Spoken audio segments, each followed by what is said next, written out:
napapansin sa iyong mga kapaligiran. Kay dumi na ng hangin, pati na ang mga ilog natin. Hindi nga masama ang pag-unlad at malayo-layo na rin ang ating narating. Ngunit masdan mo ang tubig sa dagat, dati kulay asul, ngayon'y naging itim. Ang mga duming ating ikinalat sa hangin, sa langit, huwag na nating paabutin.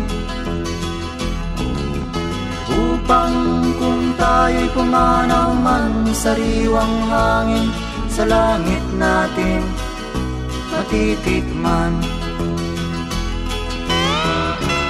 Mayroon lang akong hinihiling, sa aking pagpanaw sana ay tag-ulan. Gitara ko ay aking dadalhin, upang sa ulap na lang tayo magkantahan.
And now may I call on Miss Daisy.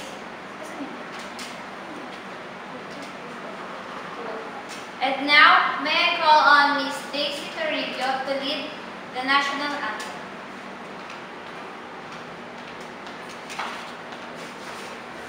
Kayang magiging sa silanganan, alab ng puso, sa lipid mo'y buhay. Lupang hinirang, guyat na ng mag-ibig, sa manlulupi, di ka pasisiin, sa dagat at bundok, sa simoy at sa langit mo'y mula. May dilagang tula at awit sa paglay minamahal, ang isap ng watawat mo'y tagumpay na nagniliglig, ang bituin at araw na kailan pa may di magdidilim, lupa ng araw ng walang hangin pagsinta, kulay langit sa piling mo. Ang ligaya ng may mga api, ang mamatay ng dahil sa'yo.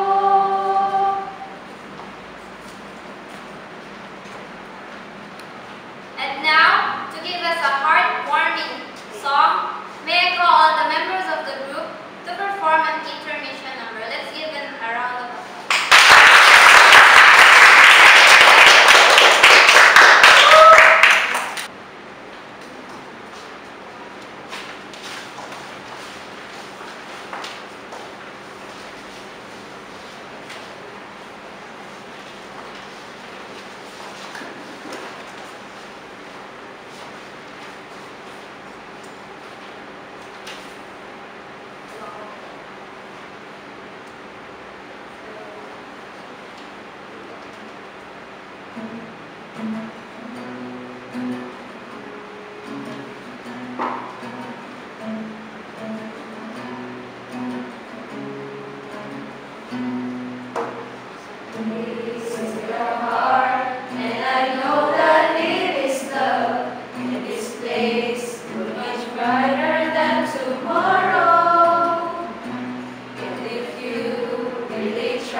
For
studying at Laguna State Polytechnic University sa Pasig City campus, please welcome Ms. Clarissa B. Castillo.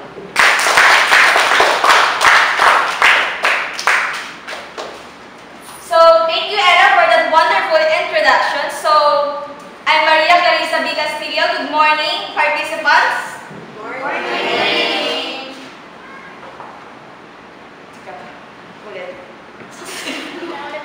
Yeah. Today, we will have a seminar focusing on various emerging pollutants. So, before we start, when we say emerging, what do we mean by that? Yes, Ms. Rezel, what do we mean by this when we say emerging? So today, we will have a seminar focusing on various emerging pollutants. So, but before we start, when we say emerging, what do we mean by that?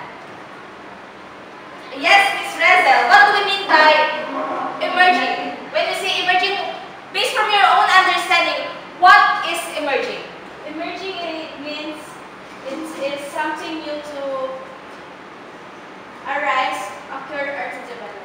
Yes, thank you, Ms. Rezel. So when we say emerging, it is something that is newly occurring, newly noticed, newly occurred, or newly growing and developing. So when we say emerging pollutants, these are pollutants that are newly noticed, created, growing, developing, and still growing. Thank you, Ms. Rezel. So today, we will discuss those emerging pollutants that are unusual and unfamiliar to you because it's not always being discussed by your teachers, unlike water, land, and air pollution. So we have 5 emerging pollutants. So first on the list is pharmaceutical pollution. So now, before we proceed to our discussion about pharmaceutical pollution, I will be dividing the house into 5 groups. This will be the group 1, the group 2, the group 3, the group 4, and the group 5. So each of the group will be receiving an activity sheet. What we're going to do is to list down all the things that comes into your mind when you hear the word pharmaceutical pollution. So I will be giving you 5 minutes to do the activity. List down all the things that you know that comes into your mind when you hear the word pharmaceutical pollution.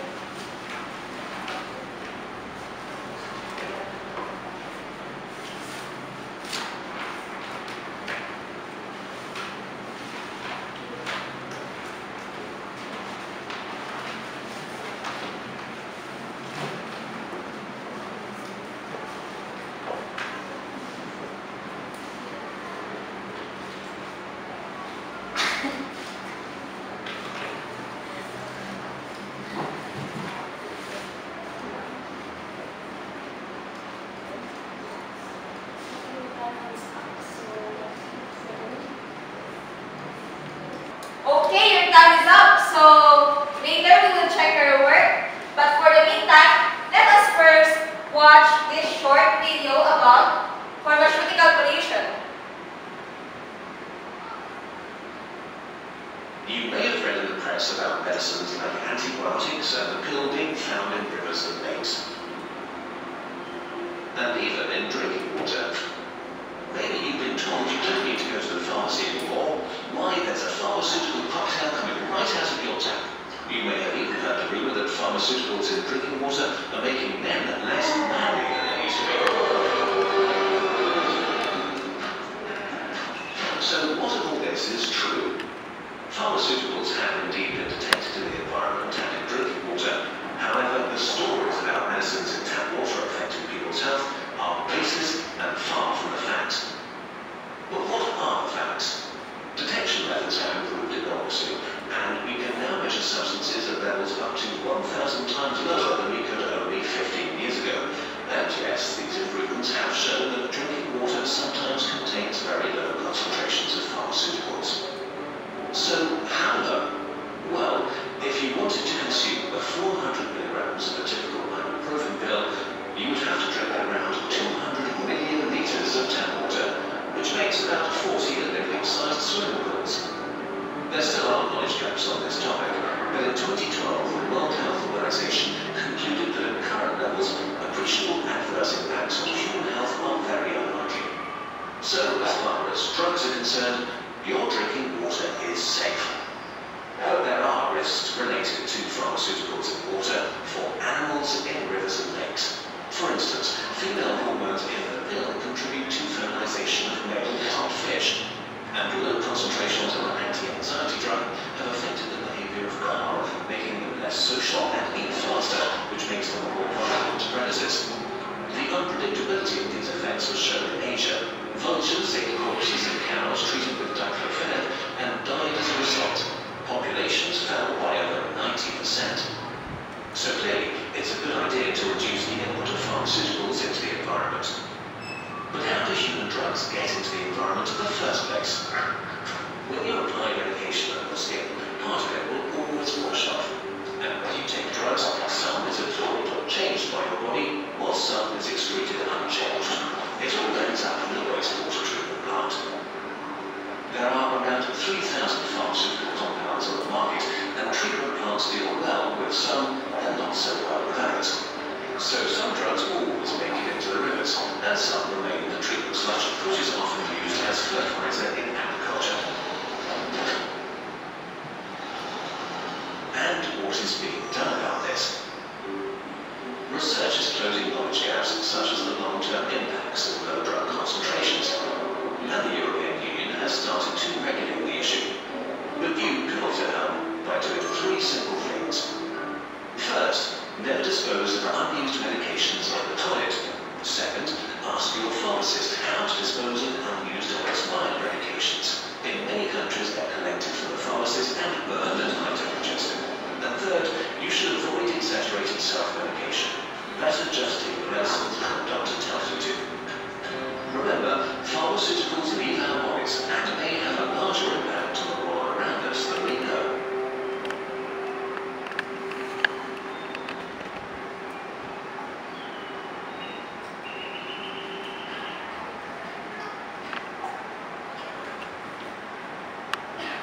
So after watching this short video about pharmaceutical pollution, let us first define what pharmaceutical is. So anyone who can guess or explain what pharmaceutical is?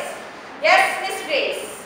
So pharmaceuticals are, examples are toxics, cosmetics, drugs, medicines, and others. Yes, that's right. So definitely, drugs are pharmaceuticals like medicines, antibiotics, beauty products, cosmetics, and other personal hygiene that we use at home. And also the medicines that we take in the hospital. Thank you, Ms. Gray. So definitely, pharmaceuticals are drugs that we take in hospitals and also at home. So examples of these are drugs that we intake in the hospitals like antibiotics. So mga halimbawa ng mga pharmaceuticals or drugs that we intake are the drugs that we use in the hospitals like antibiotics, steroids, and yung mga medications na ginagamit natin when we are sick and confined in the hospitals. Hindi lang ito yung mga gamot na ginagamit natin, but as well as yung mga ginagamit natin sa bahay for personal hygiene, such as yung shampoos natin, toothpaste, at yung mga sabon na ginagamit natin kung tayo naliligo. Also, the cosmetic products like makeups, lipsticks, and others that we usually use at home. So, after knowing what pharmaceutical is, let us now have a closer look to what pharmaceutical pollution is all about. So, pharmaceutical pollution.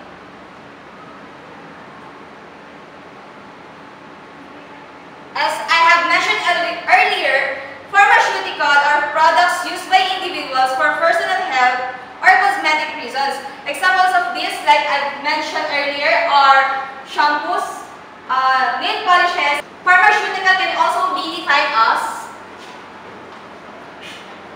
products used by agribusiness to enhance growth or health of livestock.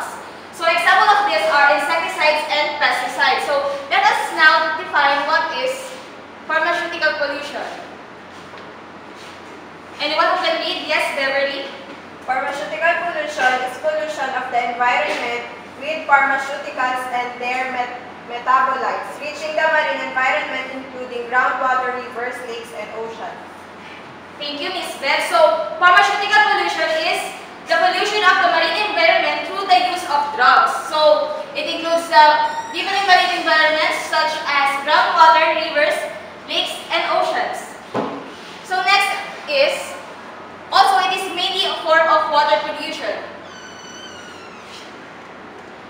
Next is causes of pharmaceutical pollution.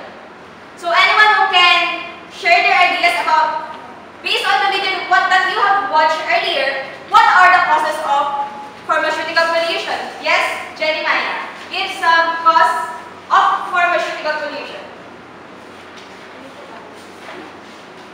You can speak in Tagalog. So, yung pharmaceutical pollution, lagi natin ito makikita or minsan na-encounter natin ito kapag nagtatapon tayo ng mga waste materials sa dagat. Tsaka yung mga ginagamit sa mga ospital, yung mga kagaya ng medicines, drugs, and other bacteria.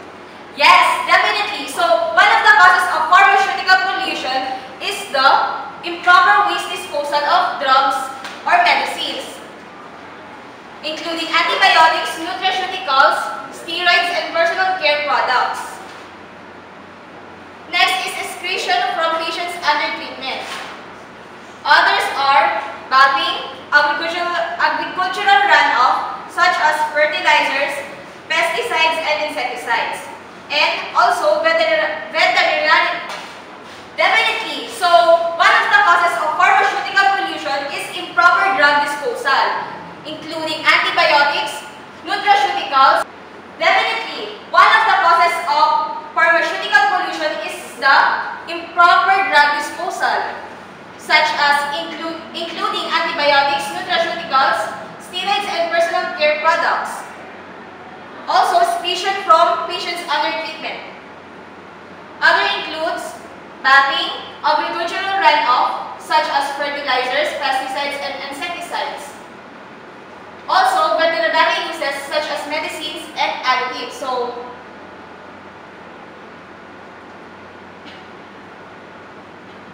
next is the effects of pharmaceutical pollution. So, can you give some, based from the video that you have watched earlier, give some effects of pharmaceutical pollution to the marine environment? Yes, Miss Daisy.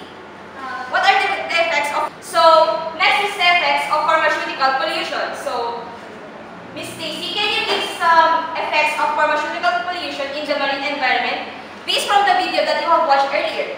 As I remember po, yung mga isda, parang nagiging wild po sila, tapos nagiging namamatay po yung karamihan sa kanila. Yes, that's right. So, one of the effects of pharmaceutical pollution in the marine environment is the fish kills and amphibian die-offs. Also, it causes a risk to public health.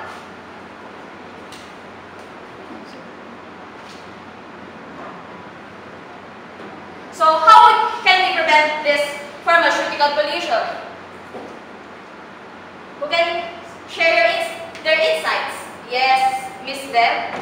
Ma'am, ano po, proper waste disposal po, lalo na po sa mga drugs and cosmetics po na ginagamit po namin. Yes, that's right. So, to prevent this certain pollution, we must have a proper and safe disposal of the drugs that we intake.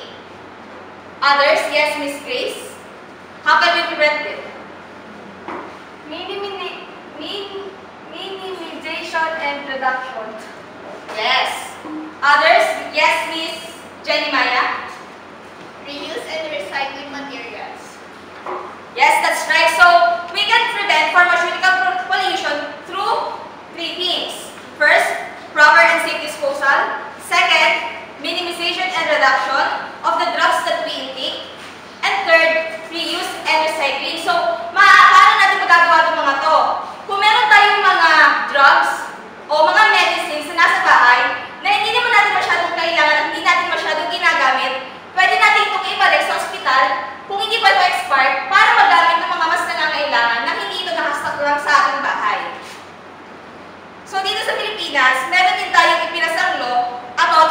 pharmaceutical pollution. This is Republic Act 6969 or Toxic Substances, Hazardous and Nuclear Wastes Control Act of 1990. So, Ms. Grace, can you read it?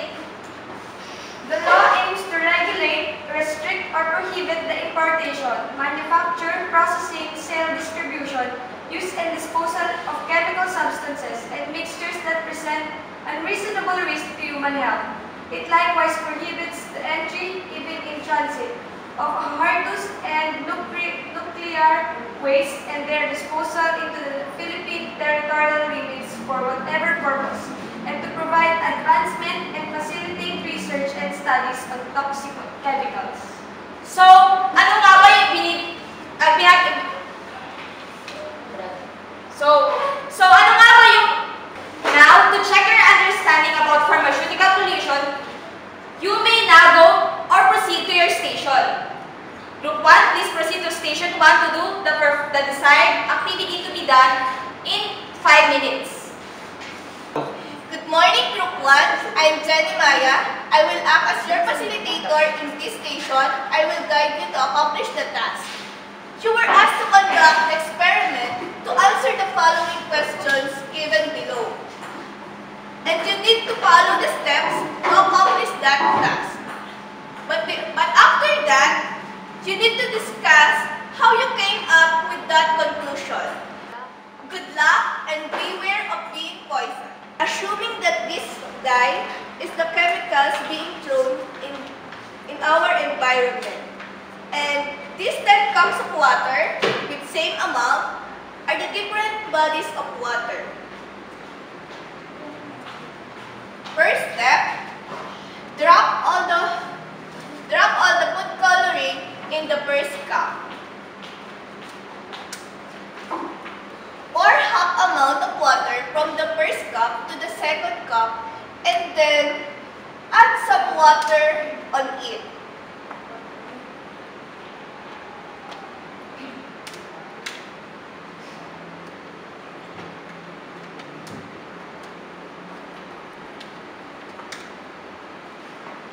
Continue pouring the water until the last cup.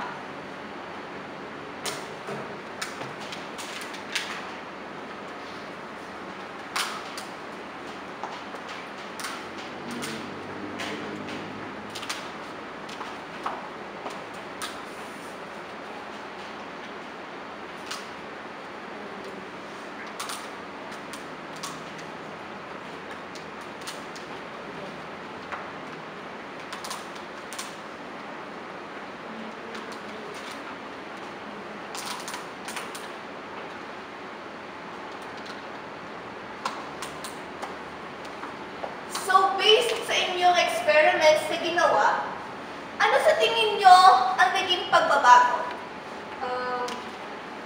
From the first cup na nilagay po namin yung dye. So, syempre, sobrang blue niya, sobrang polluted.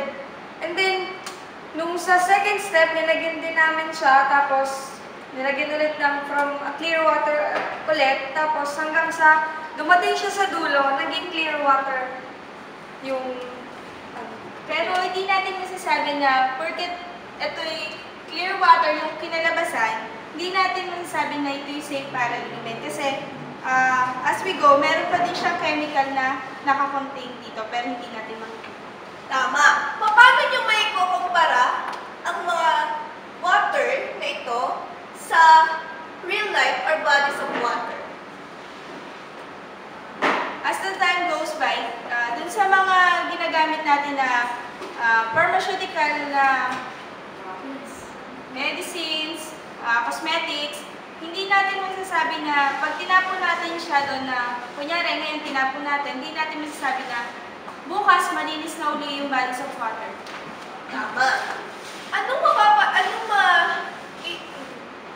Paano nyo mai-apply yung nangyaring experiments sa totoong buhay? Paano sa tingin nyo kayo makakatulong sa kapaligiran natin upang mabawasan yung pharmaceutical pollution? Siguro po, bawasan po natin chemicals katulad ng sa bodies of water, sa environment natin para hindi po siya magka-cause ng pollution, para maging mas malinis at mas maganda yung pamumuhay ng mga next generation natin. Thank you, Group 1. Let's give her a round of applause.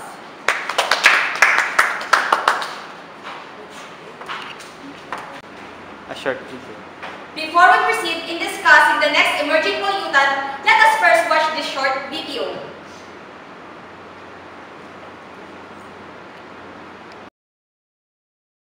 We live on the surface of a planet, spinning on its axis once every 24 hours.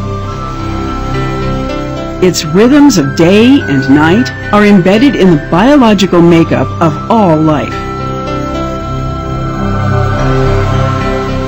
During the day, we bathe in the glow of the sun. As night approaches, darkness takes over.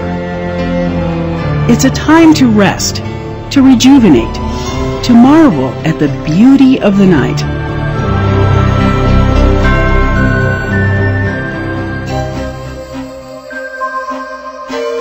Until just over a century ago, our night skies were very dark. Now, even the wilderness is invaded by light.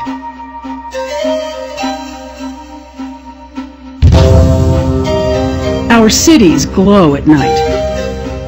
Buildings are lit up.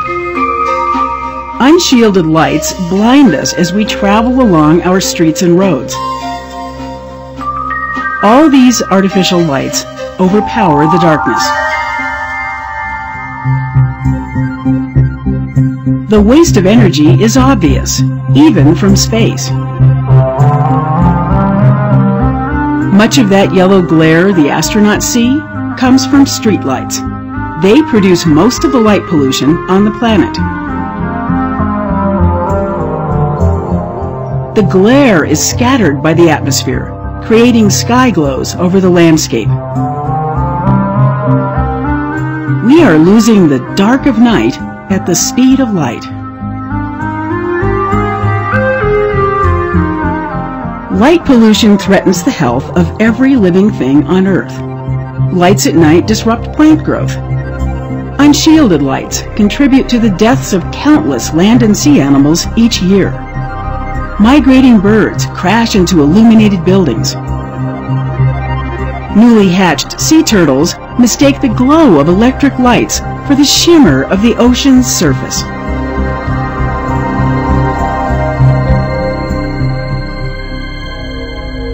Bright lights at night also directly affect humans.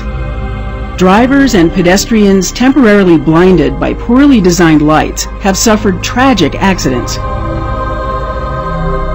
Light pollution poses a silent threat to our health. Exposure to light at night disrupts the circadian rhythms that regulate our sleep cycles.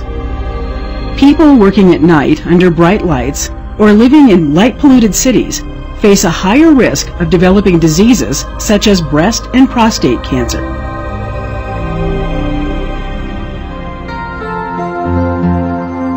Here is a night sky with typical light pollution. On a good night, only the brighter stars and planets pierce the glow.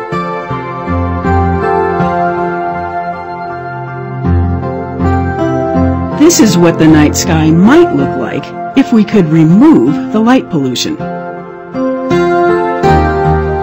That faint band of light stretching across the sky is the Milky Way, our home galaxy. Because of light pollution, many people have never seen it.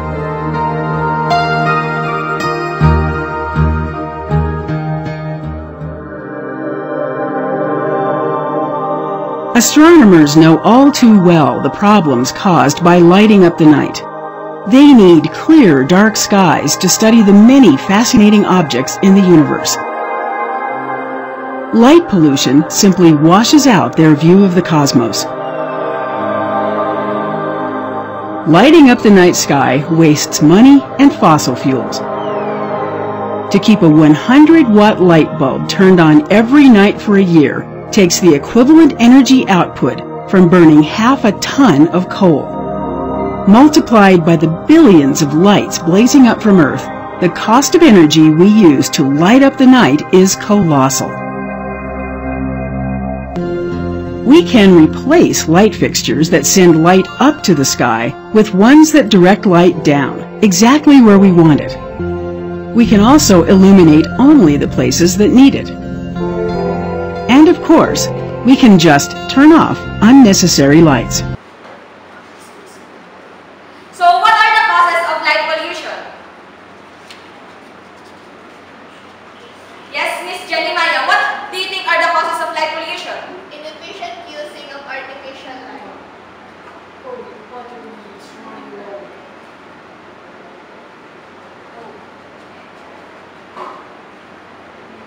Yes.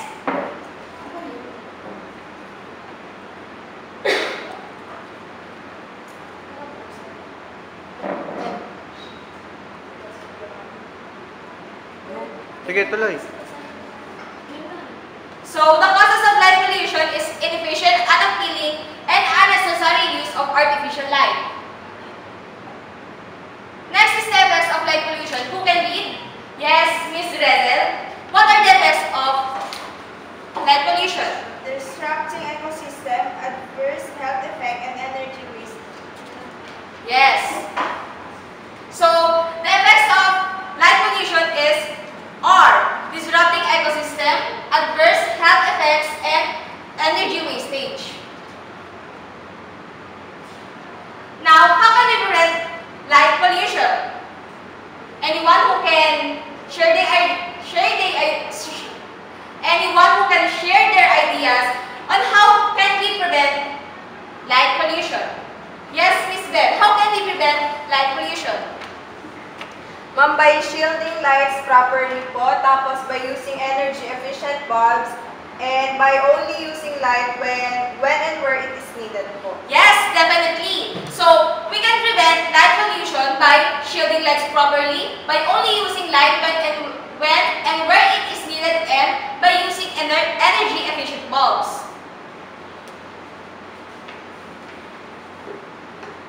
So, there is a certain law about light pollution. Can you read, Miss Grace? Laws about light pollution. From May 2005, Umbria and Abruzzo regional laws were imposed in Italy. Abruzzo region imposed a maximum growth 1% per year in the municipality's electric consumption for external lighting. So, based on what you have read, what is your understanding about that law?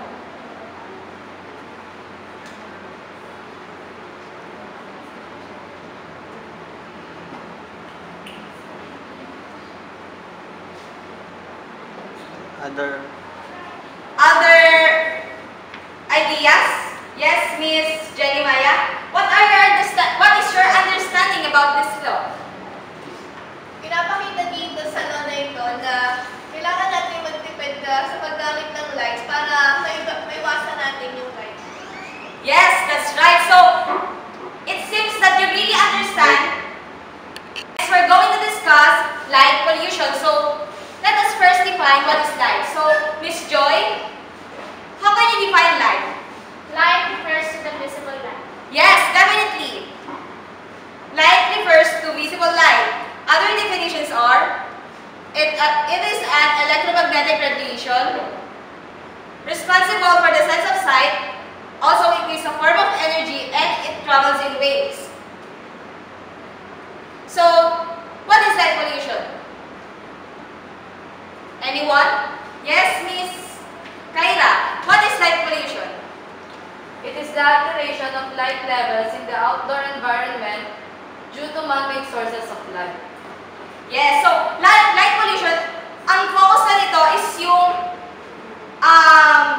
unwanted use of light. So, ibig sabihin, ito yung paggamit ng ilaw na parang na tayo nag-aaksaya. Hindi natin ginagamit yung ilaw ng maayos. Sige, okay na yun. Okay, 3, 2, 1, go! So now it seems that everything about light pollution is clear to you. Now, Group 2, please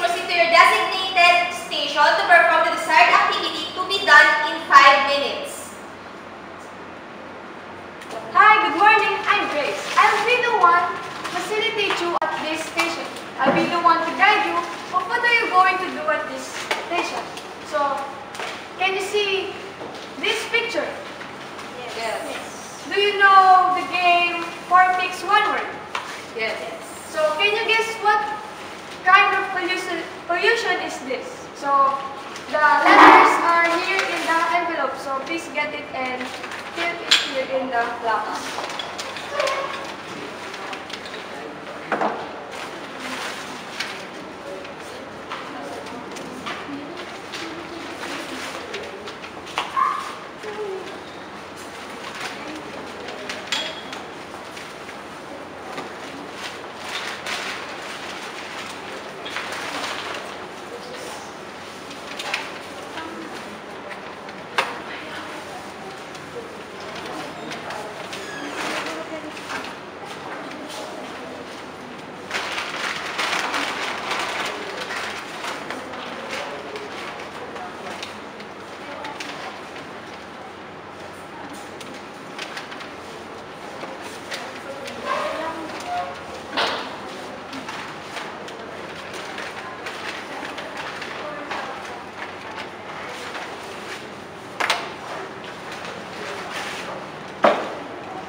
Correct. The 4 Picks 1 Word is light pollution. So I have a question that you will answer about light pollution. So number 1, does light pollution affect the surrounding ecological community? Yes, it will greatly affect our surroundings because it will affect the mating, predation, and migration of other individuals. Sabi nga kanina, yung sa light pollution, kapag mas madaming light sa isang lugar, mas umuunti yung stars na makikita natin sa sky. At dahil dito, pumapangit yung sceneries sa ating kapaligiran. So correct. So number 2, is it true that light at night may be harmful to everyone? Yes, because researchers shows that too much exposure to artificial light can reduce the productions of melatonin that assists the human organs that it was done. So, correct. Last, what prevention can you give about light pollution? By using light when and where it is needed, and also by using energy efficient homes. And I have here another question. What place or events did you encounter light pollution? Like bars, disco bars. And another, can you guess another place? Okay. So, before we proceed to the discussion of the next emerging pollutant, let us first watch this short video about heat pollution.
Well, if you told me you were drowning, I would not lend a hand.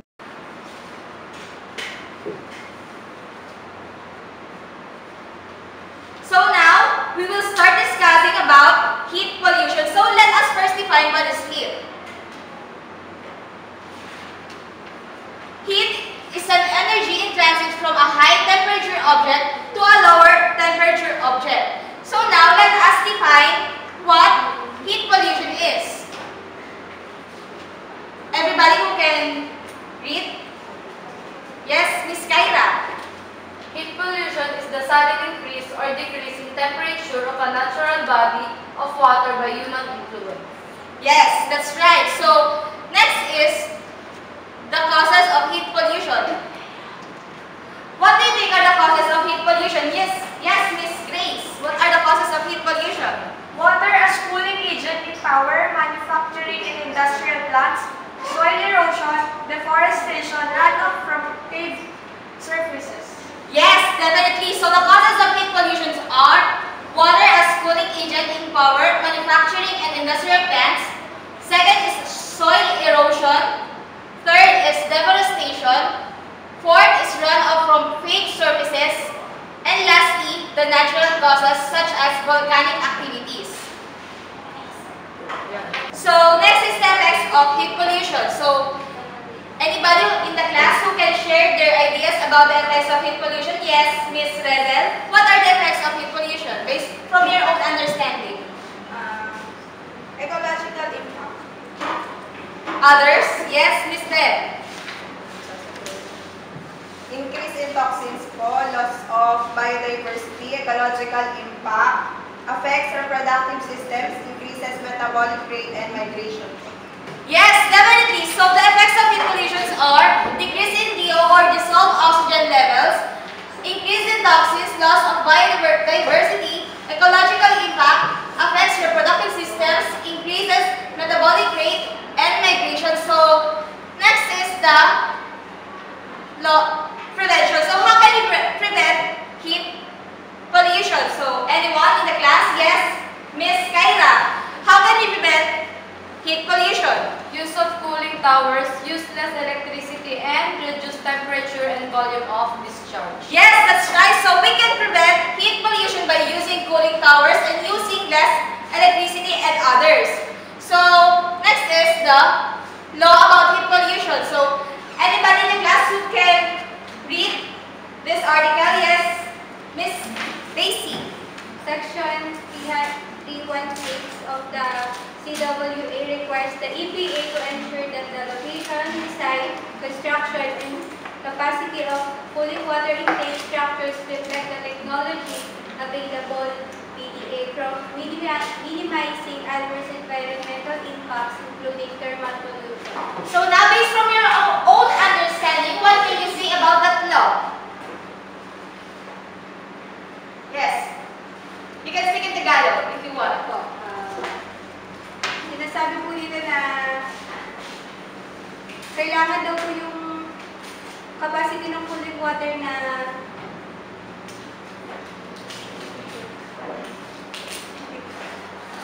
so there is a certain law about heat pollution which is section 316 of the CWA.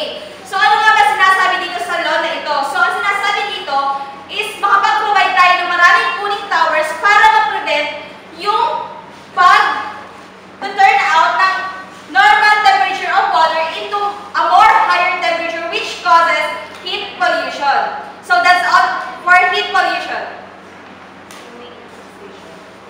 You may now proceed to your station, which is station 3, for you to perform the desired activity to be done in 5 minutes.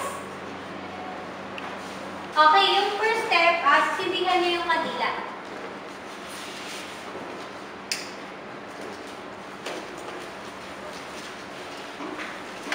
Yan. Tapos, ito yung first balloon na walang water sa loob. So, i-observe natin na kapag tinapad natin siya sa apoy, ano mangyayari? Okay.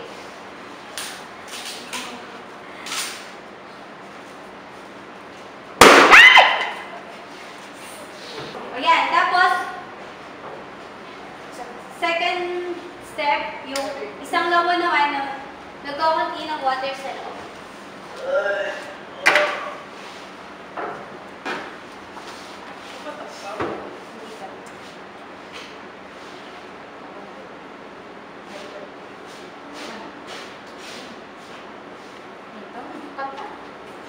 Ayan. So, tapos na tayo dun sa experiment and let's answer the questions. So, number 1. What happened to the first balloon without water when you heat it up? Ano po, yung first balloon ko, nung itinapat po natin sa sahig, mabilis po siyang pumutok. Okay. Number 2. What happened to the second balloon with water when you heat it up? Yung second balloon naman po na may water, hindi po siya pumutok. Siguro po na a-absorb po ng water po yung. Yes, very good. And what happened inside the balloon? As you can see. Miss Clarissa. Yung buong water na nandun sa loob ng second balloon, hindi po siya pumutok kasi yung water po sa loob, ina-absorb niya yung heat. Hindi po siya pumutok kasi yung rubber, yung sa first balloon, yung kaya pumutok siya, yung rubber mismo yung nag-absorb yung heat, kaya pumutok. Yung sa second balloon, hindi yung rubber yung nag-absorb ng heat, hindi yung water, kaya siya hindi pumutok. Yes, very good. And let's answer number 3. Compare it to the Earth. And what might happen if the Earth is like the first balloon without water? So kung aray po ng first balloon yung Earth na walang water, siguro dahil sa sobrang init at dala ng heat pollution, maaaring sumabog na lang tayo bigla. Pero dahil na ang Earth is abundant with water, kahit gaano kainit, hindi pa rin siya pumuputok. Pero yung nasa loob niya, noong balloon, kunyari assuming na yung Earth is balloon, yung organisms or yung individuals na nandun sa loob ng Earth or ng balloon, nagsasuffer dun sa pag-absorb ng heat na dala ng heat pollution. Yes, very good. Number 4 ay what might happen if the Earth is like the second balloon and nasa mundo na yun with water. And last, what can you conclude about our experiment?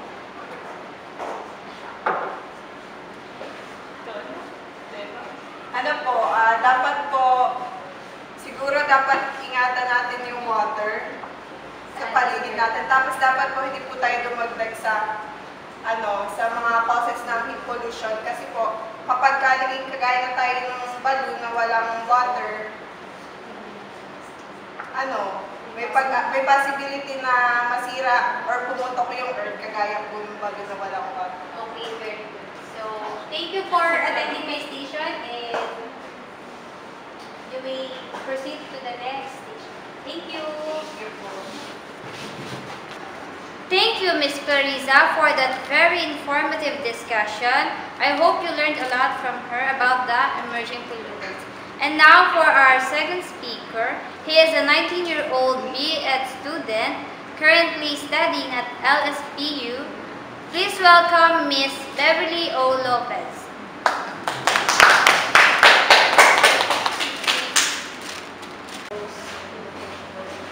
So, good afternoon guys! Are you still awake? Yes! So, before we proceed to our another emerging pollutant, I want you first to watch this short video.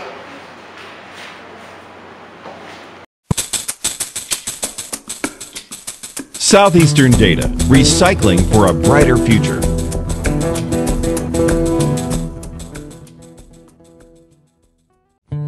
E-waste defined.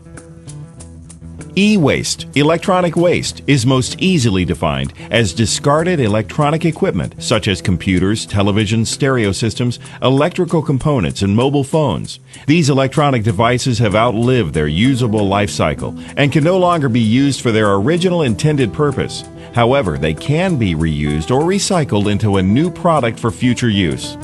E-waste can be highly toxic to humans, animals, and plants. Electronic waste has been known to contaminate water, air, and dirt. This is why e-waste has to be discarded properly. E-waste is a growing problem. The amount of e-waste generated daily continues to rise because the markets that these products are produced in are quickly growing. This is not just a problem in the United States, but the whole world.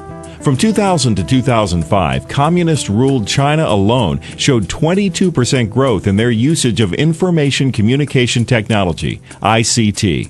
Some of the top ICT countries include the US, Japan, Germany, the United Kingdom, France, and now China. Other forms of e-waste.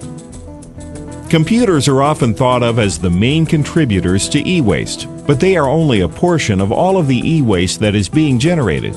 Other forms of e-waste include refrigerators, freezers, washers, dryers, and other large household appliances. These everyday household appliances accounted for about 44% of all e-waste in 2008. As prices get cheaper on electronic devices and appliances, and as global demand increases for these items, we must make sure that we properly recycle and discard these items. If not, we will create bigger and more serious problems for ourselves and the environment. Why is e-waste different? Electronic waste is comprised of not only hazardous materials, but also scarce and valuable materials as well. For example, a cathode ray tube (CRT) computer monitor is full of both valuable and harmful substances. One of the toxic substances in CRT monitors is cadmium. Cadmium is very toxic to humans. In fact, cadmium has been outlawed by the European Restriction on Hazardous Substances (RoHS) directive. The RoHS only has 6 outlawed substances. Cadmium is now one of them. Another hazardous material in CRT monitors is polyvinyl chloride (PVC) cabling that is used to help create circuit boards, plastic covers, and cables. When PVC is placed in a landfill or burnt, it releases dioxins that can have an adverse effect on an individual's immune and reproductive systems. Another contributor to our e-waste problem is mercury. Mercury is commonly found within flat-screen monitors and televisions. Mercury has the potential to damage our kidneys, brain, and central nervous system. Not only can mercury hurt an individual, it can cause further damage by being passed from a nursing mother to their infant child. At Southeastern Data, we recycle your electronic devices both responsibly and securely. Since 1996, Southeastern Data has provided recycling and remarketing of all types of business assets, computers, and electronic equipment. We can provide pickup service to practically anywhere. If your business needs our services now or in the near future, please give us a call at 1-800-810-0432.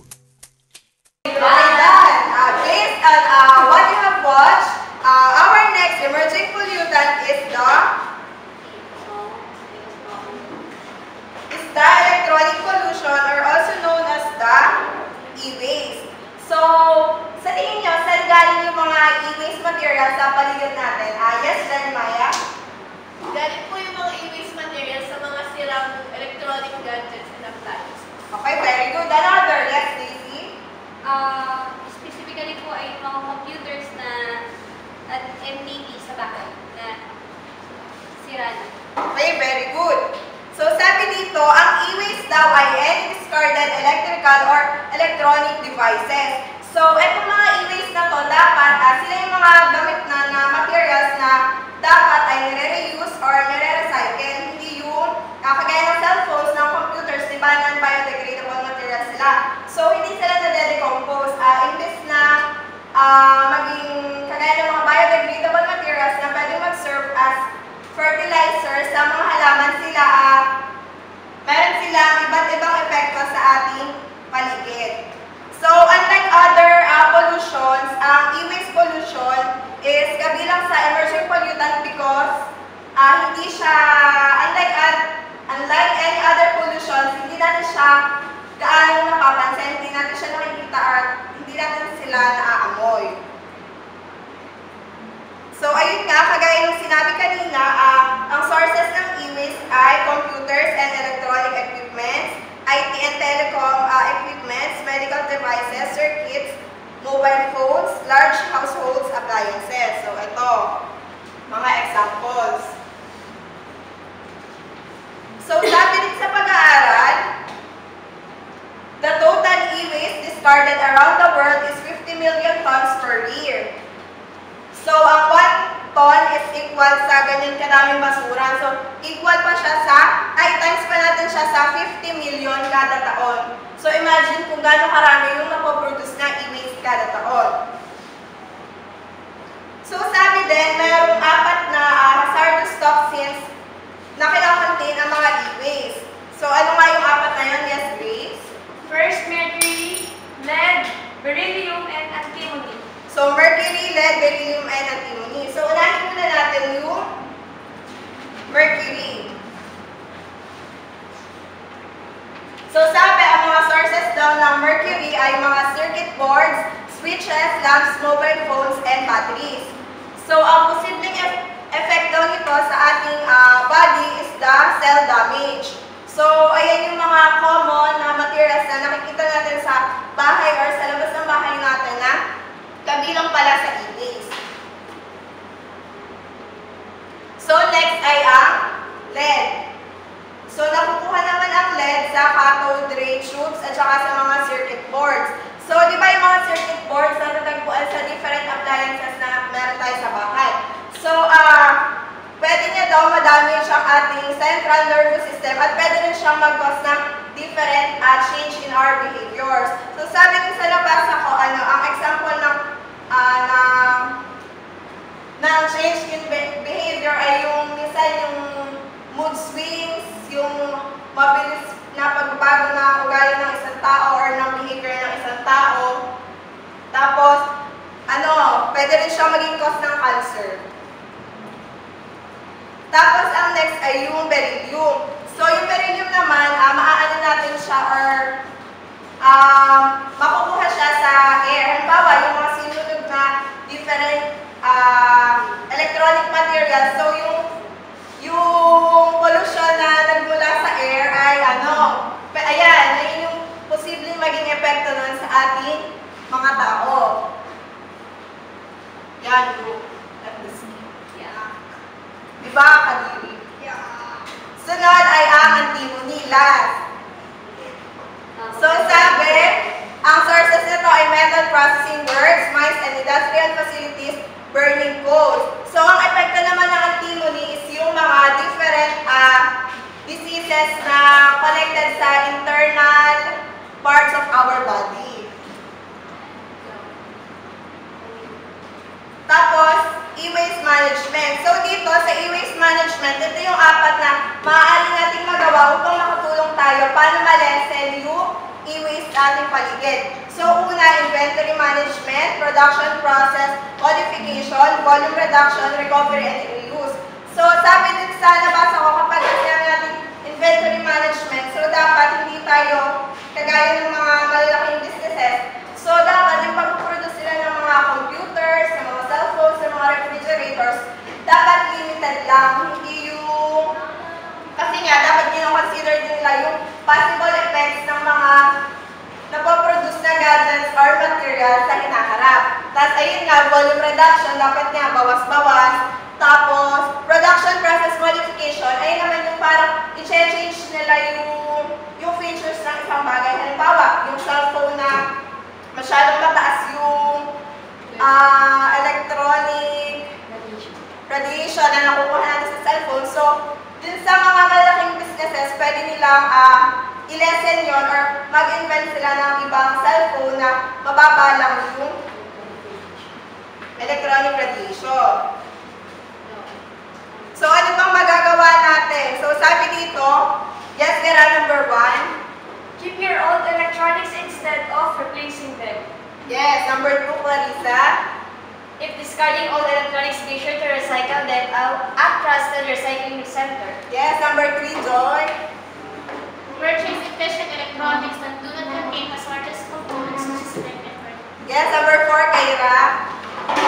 One must consider the initial manufacturing process of electrical goods and look to utilize more environmentally and human-friendly materials in their production. So in short, dapat gumawa tayo or tumulong tayo sa pag-lessen ng e-waste sa ating kapaligiran. Yes. Law. Tapos law. Ito, yung law na to sa Connecticut, parang ang nilalaman nila, to sum up the law, sa lugar nila, parang sila yung mga ipinagbebenta nila ng mga gadgets, ng mga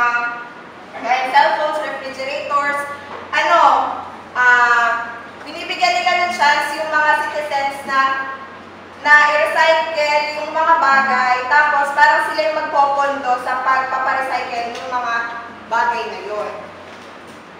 So to check your understanding about electronic pollution, please proceed to station 4 and answer the following activities. Okay, next. Hi, I'm Ella, and you are now in the station 4 entitled Bounce the Ball. And it is all about the electronic pollution. In this activity, you must have to shoot the ball to the cup that corresponds to your answer, and I will ask you 5 questions, and you will just shoot the ball to the cup. And I will give you 1 minute to do the activity. So I will only repeat the question twice. Have fun. Yes. 1, 2, 3. First, recycling 2 million laptops saves the energy equivalent to the electricity used by 3,657 US homes in a year. Is it true or false? False. The answer is 1 billion. Okay.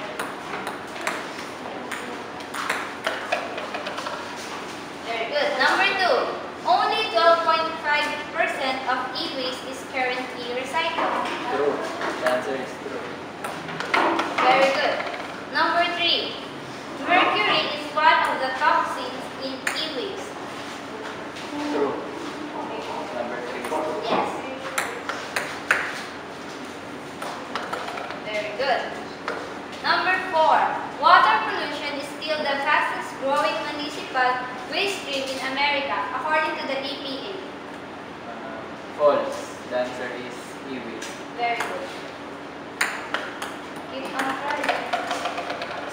Number 5 and last, a large number of what is labeled as e-waste is actually not waste at all, but rather full electronic equipment or parts that are readily marketable for reuse or can be recycled for materials recovery. What's your answer? True. So thank you.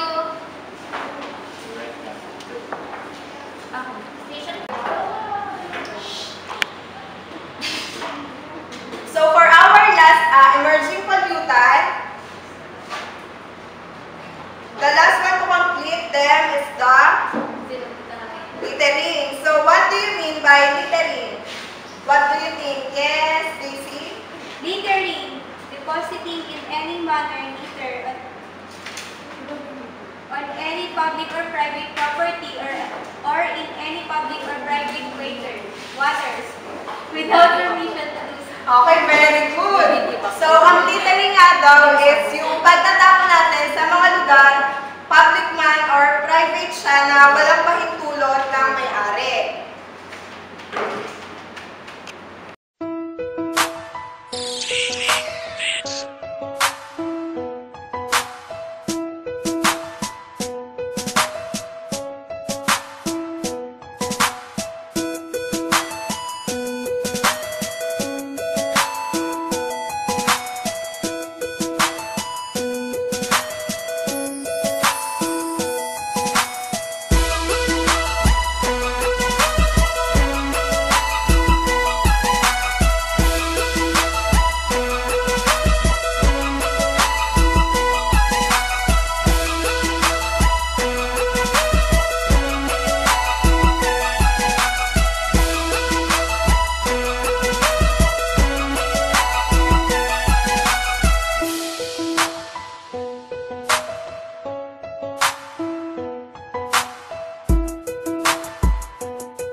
litter, or trash improperly placed so as to be a nuisance or health concern.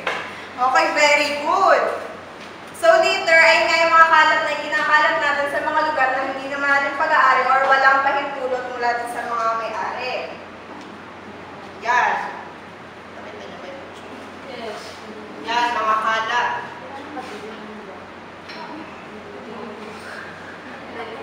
So, tingnan nyo, sabi dito sa isang litter facts, ang styrofoam daw ay never na nade-decompose. So, di ba sa pang-araw, kapag ka nabili tayo ng appliances, di ba mayroong mga styrofoam doon. Tapos sa pang-araw-araw din natin, minsan yung mga kinakainan natin, styro. So, sabi, imagine kung gaano kadaming tao sa mundo, gano'n din yung nagagamit na styro, tapos hindi pa siya nade-decompose. So, paano pagdating ng panahon kung gaano karami yung styro na napoproduce? So, ang glass, hindi rin alam kung gaano katagal na-decompose. Plastic bottle, 1 million years. Tapos, disposable diapers, 500 to 600 years. Aluminum cans, 200 to 500 years. Paper bag, month lang. Yung balat ng orange, ano lang, 3 to 4 years. So, sabi, ito daw yung mga tatlong dahilan kung bakit ang mga tao ay patuloy na nagkakalat. So, una, wala silang pakialam. Hindi nila iniisip yung posibleng maging effect ng pagkakalat nila. So, pangalawa, hindi sila aware na pagkakalat lang pala yung ginagawa nila. Akala nila, hindi sila nagkakalat. Tapos, ang last, ang dahilan nila, pag nagkalat sila is, lilinisin naman yun ng iba, kaya sa tingin nila, hindi pa rin sila nagkalat. So, what are the possible effects of littering? So, yes, number 1, please. Number 1, pollutes the environment. Okay. Number 2, Rachel. Destroys animals' habitat. Number 3, Kyra. A dirty environment attacks cockroaches. Yes, and number 4, Yes, Maya. It costs them. Okay, very good. So, diba, based on our previous studies, sabi ang cockroaches, pagka humawa ka ng isang cockroach, parang humawa ka na rin ng million bacteria. So, sabi, ang mga kalat daw ay nakaka-attract ng cockroaches. So, imagine kapag meron ka, sa bahay nyo, meron halimbawa 10 na cockroaches. So, gano'ng karaming bacteria na meron sa inyo. Halimbawa, dumako pa sa inyo or nakawakan nyo pa, diba? Tapos, ito yung prevention ng littering. So, una, proper waste disposal. So, tayong mga may isip na, alam din naman natin yung proper waste disposal. Hindi kagaya naman sa mga bata pa. So, dapat tinuturuan natin sila kung paano tayo magtatapon ng maayos at saka para makabawas tayo sa mga kalat. Pero di ba tayo kahit may mga edad na tayo para hindi pa rin natin, binabaliwala pa rin natin yung pagtatapon sa basura. So, dapat as future educators, dapat alam niyo yun, dapat itama niyo na yun. Next. So, para makatulong tayo sa paglesen ng mga kalat sa ating lugar, maaari din natin gamitin ang 3 R's. So, we have the reuse, the reduce, and the recycle. So, sa reuse, kapag daw namimili tayo sa palengke, pwede na tayo magdala ng sarili nating reusable bag instead na hindi pa tayo sa mga binibilhan natin ng mga plastic bags. Sa reduce naman, ayun nga, kapag di ba meron pa rin mga pasaway na vendor, so itry natin na wag nang tanggapin yung plastic na ibinibigay pa nila, tapos iwasan din natin, di ba sa mga fast food chains, yung nilalagyan nila ng pagkain, di ba iba plastic, pero ngayon paper na naman, di ba, sa McDonald's, sa Jollibee, paper na, so ang nakalagay kasi dito, parang iwasan natin or ilasin natin yung pag-take out ng foods, kasi nga yung mga styro, yung mga plastic nakakadagdag din sa mga waste. Tapos recycle, so kagaya yung ginawa natin or yung gagawin pa natin mamaya, itry natin gumawa ng useful things gamit ang mga recyclable materials. Tapos, isa rin sa way para makatulong tayo sa paglesen ng kalat sa kapaligiran is yung education. So, dapat natin magsimula yung pag-educate sa iba kung paano tayo makakatulong para malesen yung pagkakalat nila. So, sabi, it takes a new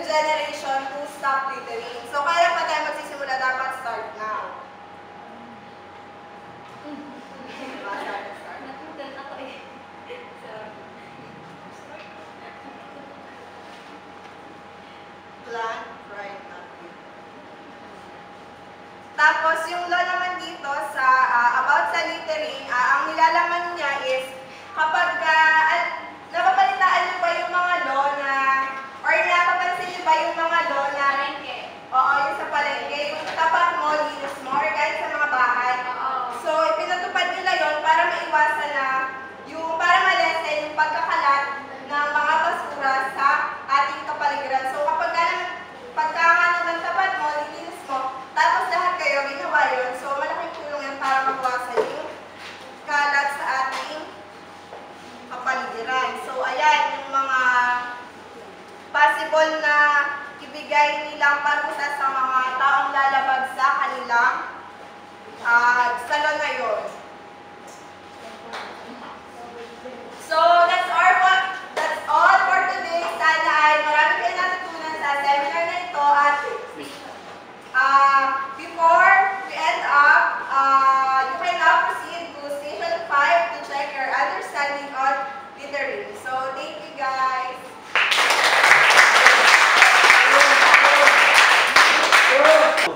Hi, good morning. I'm Joy and I'm the facilitator of station number 5 entitled Search for It. He is Scrappy and Scrappy says, find the words listed below and use the leftover letters in the first 4 rows to find my secret message. Are you ready? Yes. Here's your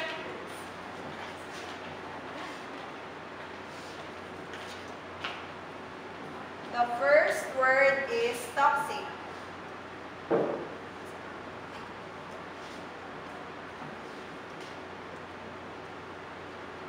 Second word is bottles. The third is waste. Fourth is city.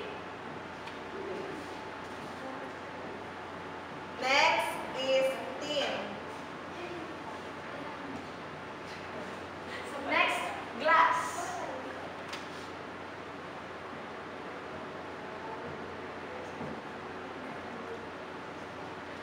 Next is wrapper.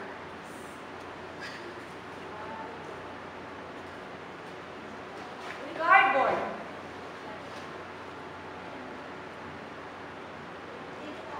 Newspaper. Reduce. Cans. Clean.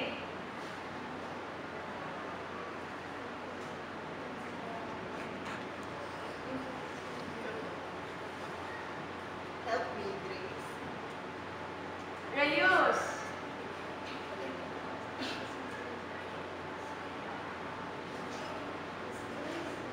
And paper. What do you think is the secret message of Scrap?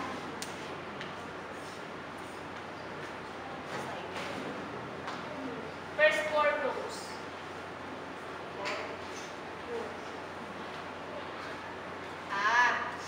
Scrappy says recycle.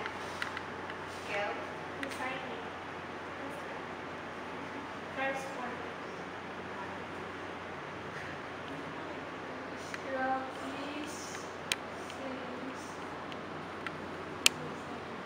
Recycle. Scrappy says recycling. Is that correct, ma'am? Right. Yes, it is.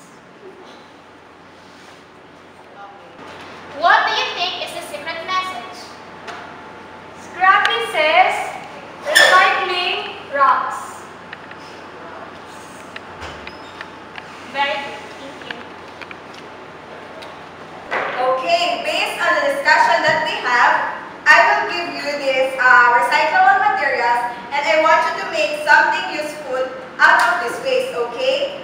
You will work as one and your work will be posted or will be put here in our classroom. Do you understand? Yes. Okay. Work as one, guys.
San Pablo City hereby presents this certificate of participation to Ms. Kyra Redondo for having actively participated in a seminar workshop with the theme Save the Earth, Our Only Home, held on March 13, 2015 at Laguna State Polytechnic University, San Pablo City campus, given this 30th day of March 2015 at Laguna State Polytechnic University, San Pablo City, Laguna.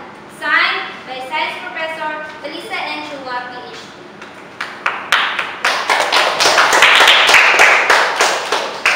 Next, Miss Mary Grace Magbuhos.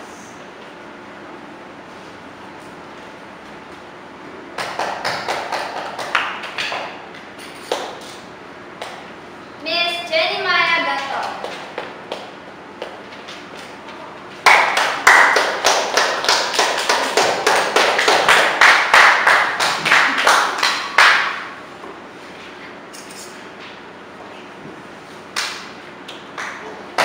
Mr. Raymond Abaro.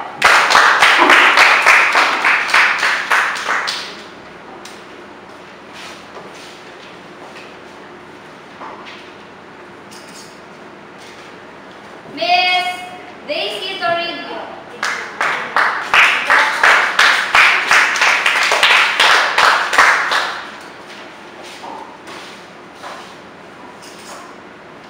Miss Rachel Pailon.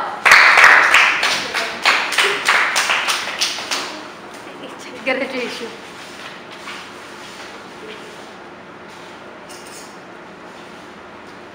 Miss Joy Papa.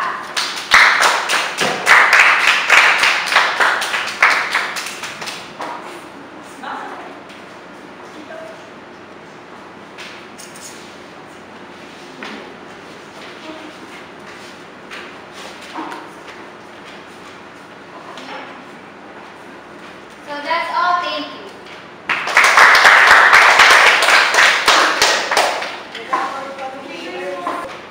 And now to award the winners, may I call on again Miss Beverly Lopez and Miss Larissa Castillo.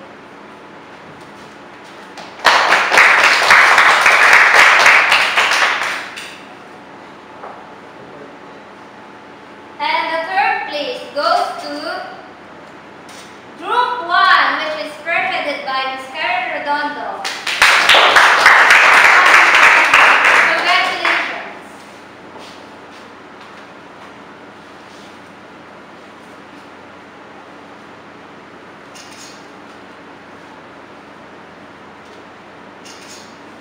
Thank you. Second place goes to Group 3, headed by Ms. Daisy Toribio.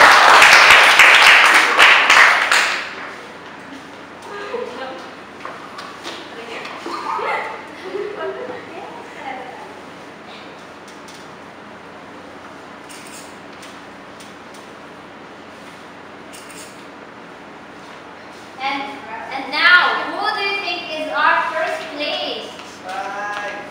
Do you have any guess? 4. Our first place is none other than Group 2, which is headed by Mr. Raymond Abaro.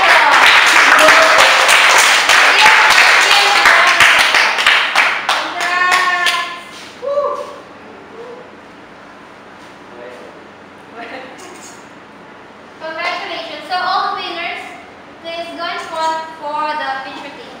Ta-da!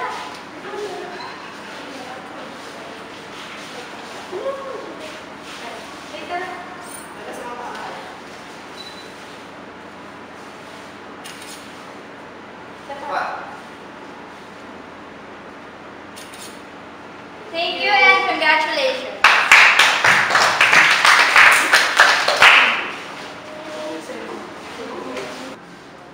So that's all for our seminar. Thank you for all your participation and cooperation, and I hope that you had fun and you learned a lot about the emerging pollutants, and thank you.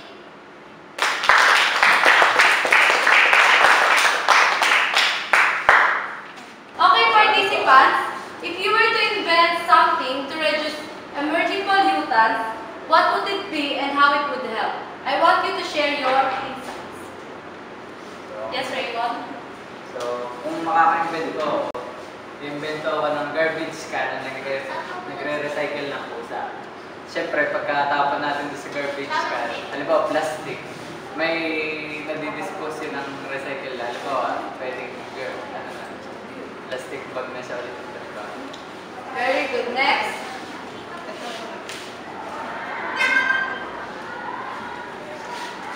Sa akin naman, wastewater remover. Para kapag nagtapon tayo ng basura sa tubig, kung saan itong malilinis at pwede na natin inumin sa araw-araw. Very good. Yes. Yes, Joy. Sa akin naman, biodegradable computers. Para natutunaw sila, hindi na sila yung makakapagpapagod. Hirap nun, ha? Kami naman ay robot na gawa sa mga e-waste na kumukuha ng mga basura sa kung saan-saan. Ako naman is energy efficient light bulbs so that we consume less electricity. Less pollution. Sa akin naman, instant water vacuum cleaner.